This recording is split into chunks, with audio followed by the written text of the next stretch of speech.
So, good morning, all children, and happy Ganesh Chaturthi to all of you. Welcome to the once again to this class, your sixth class, and chapter 6, political party. As you know that we already discussed our six national parties, and the criteria it is adopted by the election commission. What is the criteria to adopted election by the election commission to recognize a party as a national party? So three criteria was there. There was a choice or was also there. If a political party who secured 6% of votes in Lok Sabha election plus 4 seats in that can be recognized as a national party. On the other hand, if it is not capable to or it is not able to secure 6% in Lok Sabha election, if it is in 4 states, it secured 6% in legislative assembly election and 4 seats secure 4 seats in this election, it is also recognized as a national party. So just adopting the criteria in India, there are 7 national parties, and we already discussed about the ideology, their foundation, their year of 6th national party, and today is the last national party. It is the Bahujan Samaj Party. Bahujan Samaj party was founded in 1984।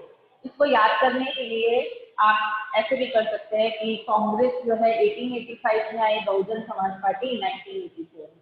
तो आप इसका time difference और year का differences को याद कर सकते हैं। And it was founded by Kanshiram and present leader is Mayawati. This party it is in active in UP, Uttar Pradesh, and the major motto of this party for the formation was that the Bahujan here. What do you mean by Bahujan here?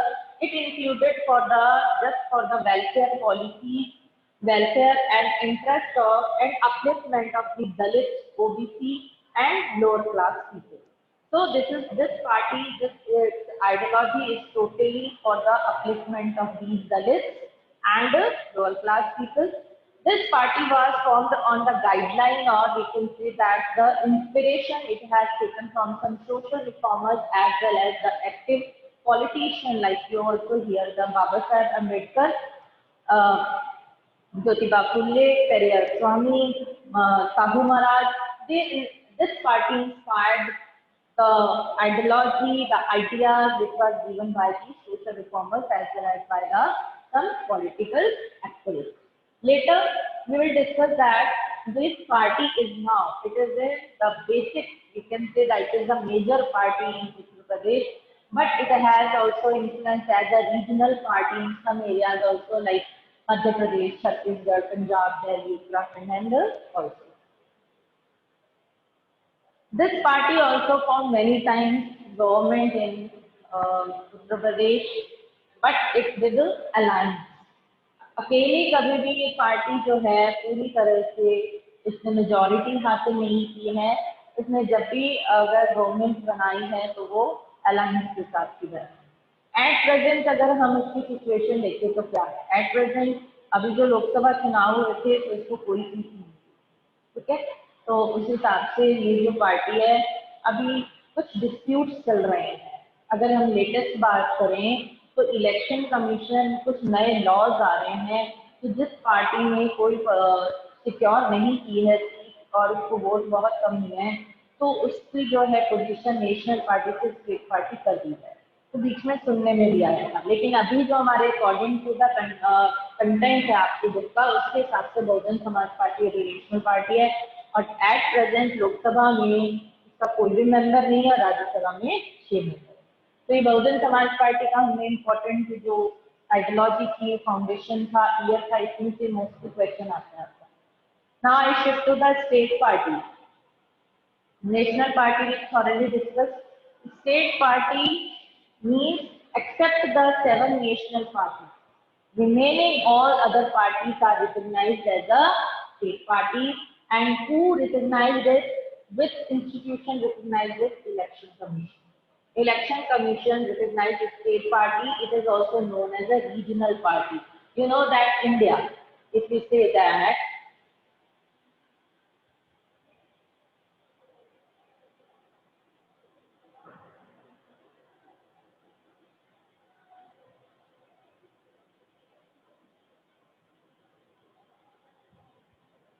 In this, we everybody know that there are 28 states.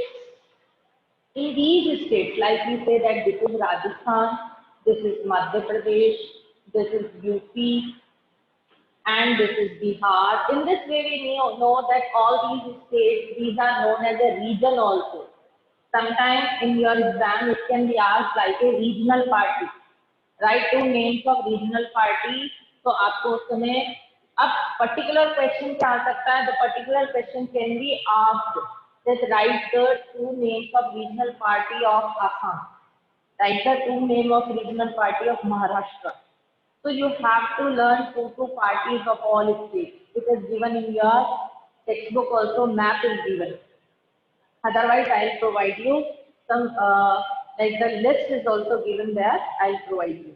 So in this way, we come to know that, we know that this is India and there are 28 states, and each state, each region has some parties.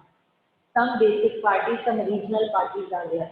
In some states, there are 2-3 regional parties, only one party. And in this way, we come to know that these are so many parties are state parties are there, and it is recognized by the election commission. Now the question arises here: what is the criteria for this recognized as a state party? Criteria is only that you everybody know that each in every state there are some state assembly elections. Like we know that there are Lok Sabha elections, in states there are Vidhan Sabha elections.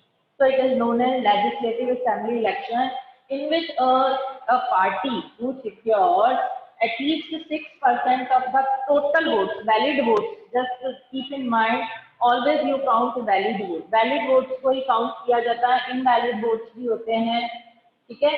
और उसके अलावा जो NOTA में जो vote जाते हैं वो अलग। तो इस तरह से हमें वैलिड वोट्स को काउंट करना होता है। उन वैलिड वोट्स के अंदर अगर उसने 6% किसी भी पार्टी ने स्टेट लेजिस्लेटिव असेंबली में सिक्योर किया है और कम से कम 2 सीट्स, ठीक है? वहां क्या सिस्टम था? नेशनल पार्टी में 4 स्टेट में, हम स्टेट असेंबली की इलेक्शन की बात करें, 4 स्टेट्स में 6% वोट प्लस 4 सीट।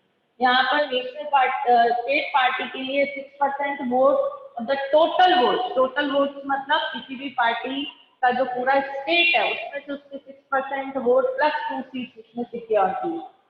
तो ये जो है क्राइटेरिया है स्टेट पार्टीज का रिकॉग्निशन के लिए।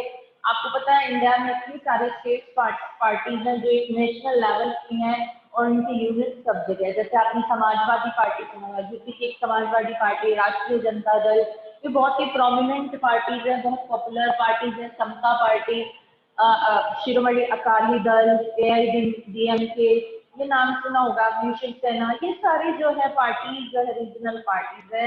अभी जो तृणमूल कांग्रेस पहले तक रीजनल थी, अब ये जो है नेशनल पार्टी हो गई। तो इस तरह से ये जो पार्टीज हैं ये रीजन वाइड अपना वर्क करती हैं।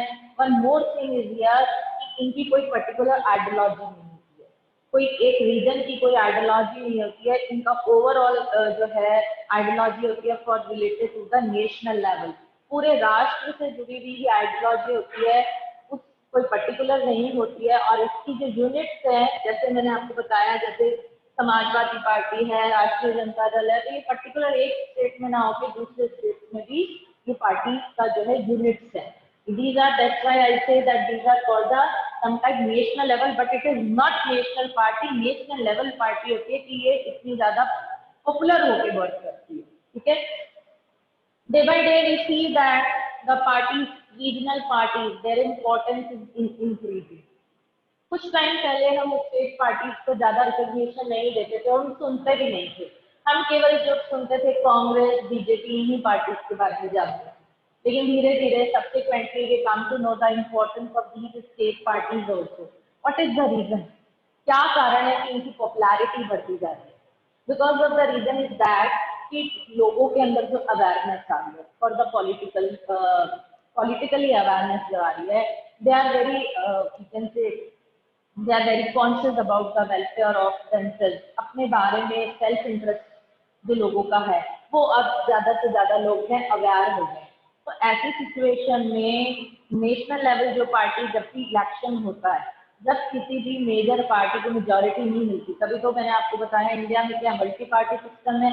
अब हमने अभी तक हमारे माइंड में था कि केवल दो पार्टी ऐसा होता है, तो कभी इधर ये जीतती है, कभी कांग्रेस जीतती, कभी बीजेपी, बीजेपी कांग्रेस, इस तरह से शिफ्ट होती है पावर। लेकिन we also experience the aligned government in India. This aligned government is the NDA government. In this, the state party they play a very important significant role. How? Because you know, whenever a party, a major party, who do not secure appropriate or we can say the criteria is there to secure the majority votes. So in that condition, these regional parties they form aligned with this major party, national party, and the form the government. तो सबसे पहली बात तो चीज समझ में आई कि जो स्टेट पार्टीज हैं इनकी इम्पोर्टेंस कैसे इंक्रीज हुई कि अगर लोकसभा इलेक्शन में किसी पार्टी को, मेजर पार्टी को अगर नहीं मिला है मेजोरिटी, तो ये मिलकर गवर्नमेंट बनाते देश चलाते। सेकेंड थिंग, इनके जो ओपिनियंस है, आइडियाज है, उनको रिकग्निशन मिला। थर्ड थिंग कि जहां पर कोalition गवर्नमेंट बनती है, अलायंस गवर्नमेंट बनती है, तो ये स्टेट पार्टी के मेंबर्स भी पार्लियामेंट का हिस्सा बनते हैं। तो पार्लियामेंट में क्या आती है? वेराइटी आती है। वेराइटी इन द सेंस की डाइवर्सिटी आती है, diversity in opinion, diversity in ideas. whenever there are number of people who number of people is increased in parliament, the debate discussion is also taking too much time and long process is there, but what is the result of that? Outcome is also good for the nation, for the people. So in this way come to know that state parties how they play a very important role. It also strengthens the federalism and democracy in our country. Federalism, where power is shared.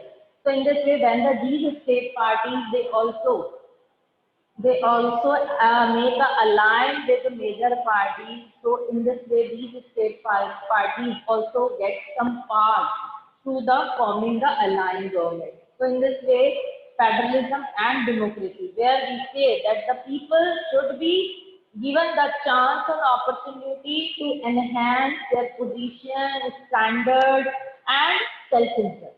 तो ये जो regional parties है इनको एक मौका मिला अपने आप को प्रूव करने का कि वो भी कितने एफिशिएंटली वर्क कर सकते हैं। यानी ओवरऑल अब हमारे माइंड में एक चीज आ रही है कि जो क्वेश्चन हमारा शुरू हुआ था, imagine a situation where the parties are, if the political parties are not existed in any nation, तो क्या होगा। तो मेरे हिसाब से जहां से हमने वो क्वेश्चन शुरू किया था, आज इतनी सारी पार्टीज को, नेशनल पार्टी और स्टेट पार्टी की इम्पोर्टेंस से हमें समझ में आया कि वो किस तरह से एक सिग्निफिकेंट रोल प्ले करते हैं डेमोक्रेटिक कंट्री में। क्योंकि इतनी डाइवर्स सोसाइटी है, इतने सारे ओपिनियन है, उसके लिए एक अम्ब्रेला चाहिए जो उस एजेंसी के थ्रू हम, वो एजेंसी जो है हमारी बात को आगे रख सके, हमें रिप्रेजेंट। अब आज जो नेक्स्ट टॉपिक हम शिफ्ट होने जा रहे हैं वो है major challenges of political party. देखो, हमें मालूम है कि पॉलिटिकल पार्टीज के बिना हम रह भी नहीं सकते, हमारा देश चल भी नहीं सकता, लेकिन हम पॉलिटिकल पार्टी से सेटिस्फाइड भी नहीं। पॉलिटिकल पार्टीज हमारे देश में नहीं, पूरे वर्ल्ड की कंट्रीज में जितनी भी पॉलिटिकल पार्टीज है उनके ऊपर टाइम टू टाइम ब्लेम और एलिगेशन लगते हैं। हम उन्हें करप्ट भी कहते हैं, हम उन्हें भ्रष्ट भी कहते हैं, हम उन्हें कहते हैं कि ये माल प्रैक्टिसेस करते हैं चुनाव जीतने के लिए, हम एक डर्टी पॉलिटिक्स बोलते हैं कि राजनीति तो वो दलदल है कि ईमानदार व्यक्ति इसमें जा नहीं सकता। ये हमारे ओपिनियन है, ठीक है। हमारे ओपिनियन क्यों है कि वास्तव में ये चीजें हम देखते हैं पॉलिटिकल, एक ऑनेस्ट, एक बहुत ऑनेस्ट और जो देश की सेवा करने वाला अगर एक व्यक्ति है और वो पूरी पॉलिटिकल पार्टी करप्ट लोगों से है, तो उसका कोई वजूद नहीं रहेगा, वो व्यक्ति अपने आप को प्रूव नहीं कर सकता। लेकिन इसके बावजूद भी हम देखते हैं कि पॉलिटिकल पार्टी के बिना एक डेमोक्रेटिक नेशन की बात हम सोच भी नहीं सकते, ठीक है। तो आज जो हम डिस्कस करने वाले हैं टॉपिक वो है मेजर चैलेंजेस, कि वो क्या रीजन है, challenges क्या है। Political parties are very essential features of a democratic country, but in spite of it, there are so many challenges which is faced by the people as well as the political party members. So what are these challenges today we will discuss? First of all, the first challenge is lack of internal democracy. Lack of internal democracy in this. Today I just want to share screen with you, and I'll just explain everything in that. Lack of internal. So everybody, students, you can see this the screen on your.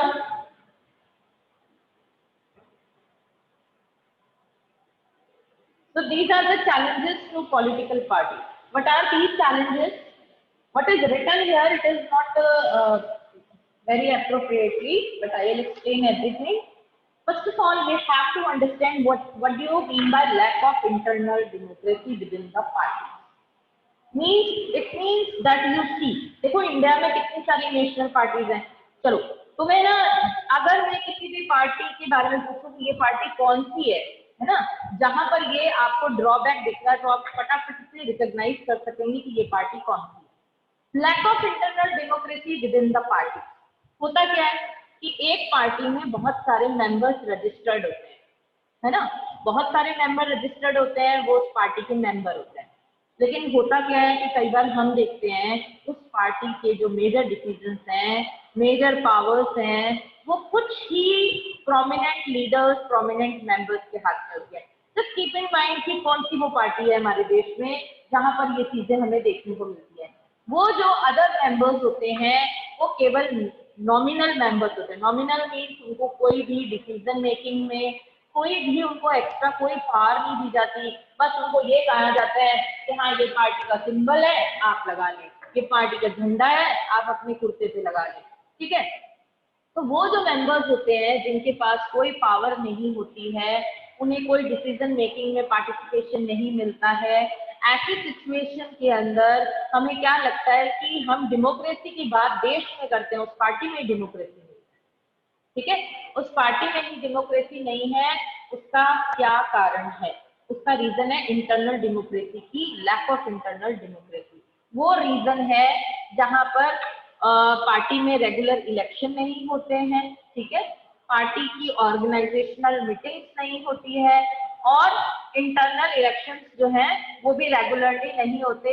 केवल party के जो members हैं उनका register होता है, और कई बार तो ऐसा होता है कि मेंबर पार्टी छोड़ के दूसरी पार्टी में चला जाता है, तब भी नहीं पता चलता, क्योंकि वो बहुत ज्यादा इम्पोर्टेंट मेंबर नहीं है, उसका नाम उस पार्टी में भी चल रहा होता है और उस पार्टी में भी चल रहा होता है. बताओ, ऐसा किसी पॉलिटिकल पार्टी में हो रहा है तो क्या वो पार्टी अपने देश के लिए काम अच्छे से कर रही है? क्या नहीं कर रही है. ठीक है. तो हमने ये देखा कि मोस्टली टॉप पोजीशन क्या होती है, कुछ ही लीडर्स के पास होती है. सारी पावर किसके पास होती है?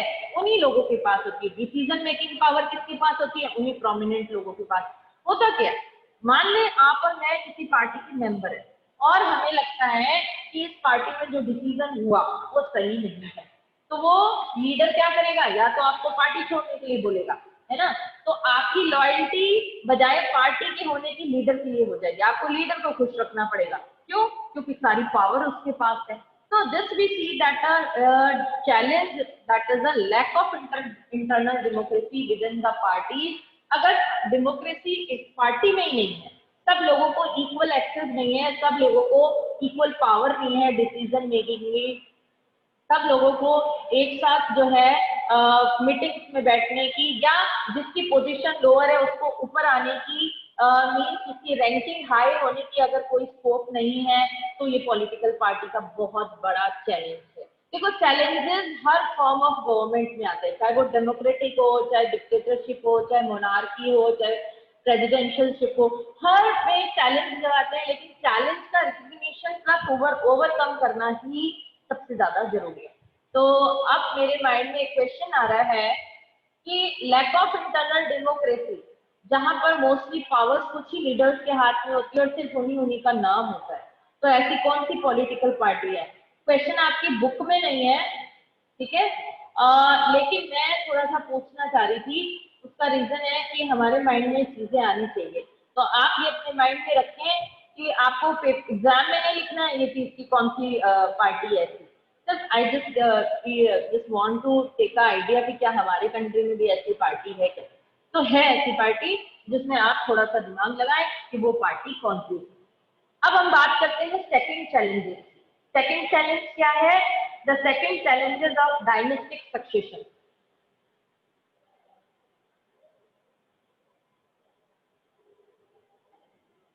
Second, in many parties the top positions are always controlled by members of one family.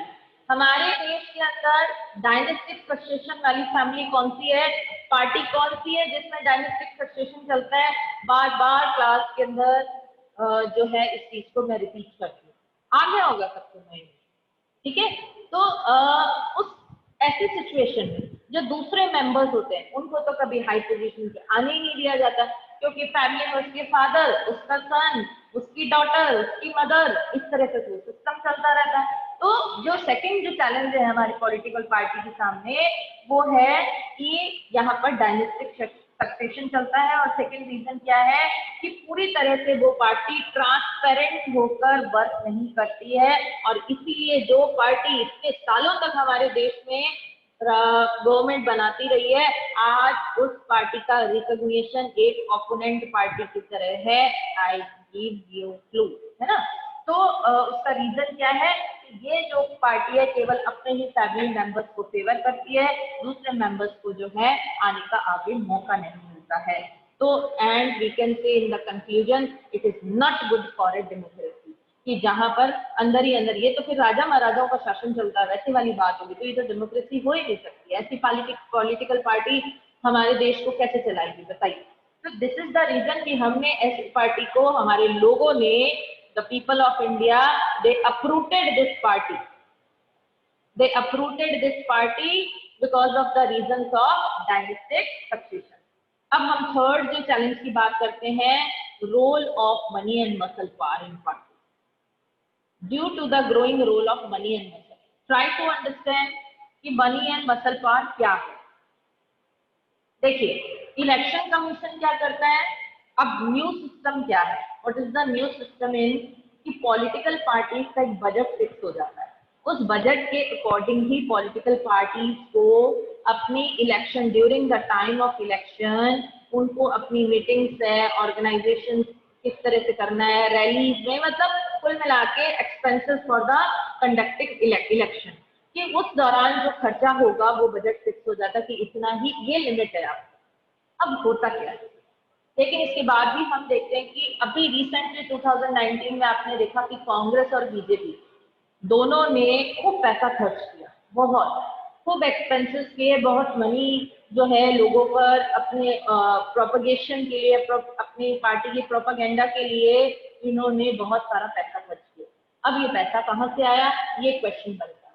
ये मनी इन्हें प्राइवेट कंपनी, जैसे माना जा रहा है कि बीजेपी पे पूरा का पूरा रोल जो है, बीजेपी पे इन्फ्लुएंस अंबानी का है, कि अंबानी जो है वो पैसा बीजेपी को सबसे ज्यादा देती है, और उसका रिजल्ट क्या आएगा बच्चों, कि अगर कोई प्राइवेट ऑनर या private company of in any time the group of people who supports any political party in winning election, तो इलेक्शन तो जीत जाएगी वो, लेकिन होगा क्या, होगा ये कि उसके बाद जो गवर्नमेंट पॉलिसीज प्रोग्राम्स बनाएगी उसमें किसका इन्फ्लुएंस होगा, इन प्राइवेट कंपनीज का इन्फ्लुएंस होगा।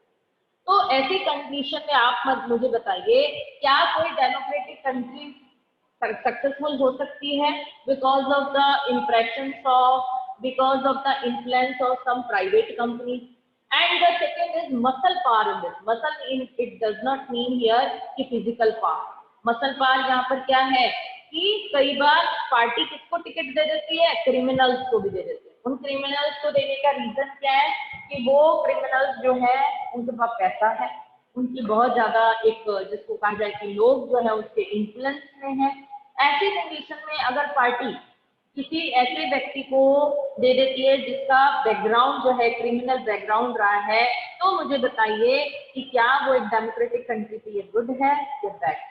तो ऐसे ये एक और बहुत बड़ा चैलेंज है जो टाइम टू टाइम हमें देखने को मिलता है। और आपके लास्ट अगर कुछ थोड़ा सा ध्यान हो, बीजेपी जब गवर्नमेंट बनी थी, है ना, तो उनके दो मिनिस्टर्स थे, एक गंगानगर से थे और एक स्मृति ईरानी के बारे में तो आप सभी जानते हैं। उनके ऊपर बहुत सारे एलिगेशंस लगाए गए थे। तो हुआ क्या था कि स्मृति ईरानी को जो पोर्टफोलियो दिया गया था उसको चेंज कर दिया गया, और जो गंगानगर से जिसको चुना था एज ए एमपी, उन्हें भी जो है हटा दिया गया था वहां से। तो इसका मतलब ये होता है कि कई बार ऐसे पर्सन को वोट दे देती है, मतलब टिकट दे देती है पार्टी जिनका बैकग्राउंड अच्छा नहीं होता या कोई क्रिमिनल बैकग्राउंड होता है, वो मनी के और पॉपुलैरिटी के बेस पर उस पार्टी के मेंबर बन जाते हैं और इलेक्शन जीतते हैं। क्या ऐसे लोग, हमारे हमारे जैसे लोग जो कि पूरा गवर्नमेंट में विश्वास रखते हैं, उस गवर्नमेंट को जिसने चुना है, क्या वो हमको जो है न्याय दिला सकेंगे, जस्टिस दिला सकेंगे? जो खुद ही क्रिमिनल है वो जस्टिस कैसे दिलाएं? So this is a big challenge that the influence the political parties by money and muscle power. So last is here meaningful choice. देखो होता क्या है, offer very often parties do not seem to offer a meaningful choice to the voters. Example समझते हैं। हमने BJP और कांग्रेस दोनों की आइडियोलॉजी देखी। बीजेपी क्या कर रही थी?